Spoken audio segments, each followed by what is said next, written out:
నాయకులు ఎవరు చెప్పు కళ్యాణ్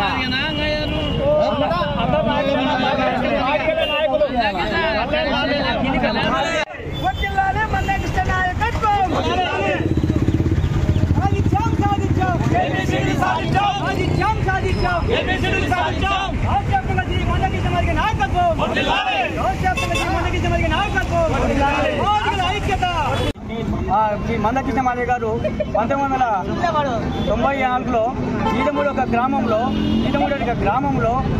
20 మంది యువకులతో ఏబిసిడి వర్గీకరణ అనే అంశం మీద ఈ జాతిని ఐక్యత చేసి ఒక గ్రామాన ఎదుగుతూ పట్టణాలకు వచ్చు జిల్లాను వ్యాపించి జిల్లా నుండి రాష్ట్రానికి వ్యాపించి రాష్ట్రం నుండి కేంద్రానికి వ్యాపించినట్టు చేసిన ఐక్యత ఆ కృష్ణమాదిగ గారి నాయకత్వంలోనే జరిగింది కాబట్టి ఆయన మాకు దేవుడు లాంటి వాడు మందకృష్ణ మాదిగ గారు.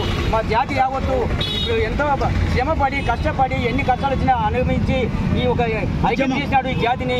ఆయనకు ఎంతో మేము రుణపడి ఉన్నాం కాబట్టి ఈ రుణాన్ని మాకు నరేంద్ర మోడీ గారు కూడా మాకు తోడుగా ఉండి ఆయన మా ఉద్యమాన్ని మనం గమనించి మాకు సహకరించినందుకు మాకు ఇప్పుడు నిన్న జరిగిన పార్లమెంట్ సమావేశంలో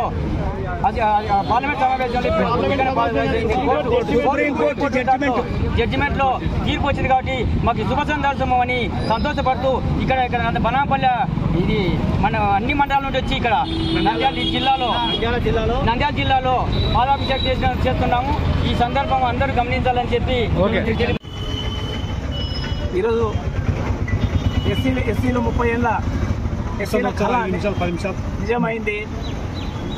మందకృష్ణ మాదిగ గారు 30 ఏళ్ళ సుదీర్ఘ పోరాటంలో ఎన్నో ఒడిదుడుకులు ఎదుర్కొని ఈరోజు మాదిగ జాతికి ఎస్సీ వర్గీకరణ అనే ఒక పెద్ద ఆయుధాన్ని సాధించి పెట్టారు.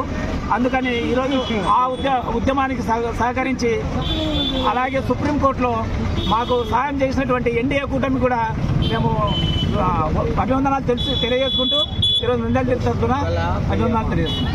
ఒక పండగ రోజు గత 30 సంవత్సరాల నుంచి మాన్యశ్రీ మందకృష్ణ మాదిగ గారి నాయకత్వంలో మాదిగ రిజర్వేషన్ పోరాట సమితి ఎన్నో ఉవ్వెత్తున ఉద్యమాలు ఎస్సీ వర్గీకరణ కోసం చేయడం జరిగింది.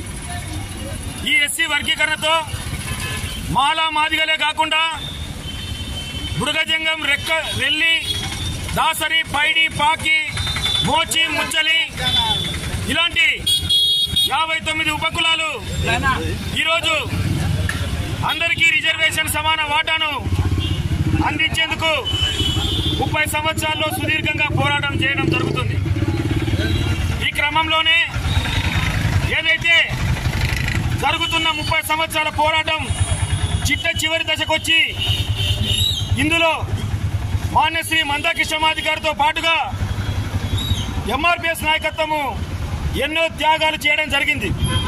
వాళ్ళందరూ వాళ్ళ కుటుంబాలను వదిలి అలాగే నిత్యం ఉద్యమంలో ఉంటూ ఎక్కడ రాష్ట్రంలో పని అప్పచెప్తే అక్కడ నాయకత్వం పనిచేసి వాళ్ళ కుటుంబాలను జీవితాలను కూడా వర్గీకరణ కోసం త్యాగం చేయడం జరిగింది. అలాగే అంతకంటే మరీ ముఖ్యంగా ఏదైతే మాదిగల పోరాటంలో చాలా మంది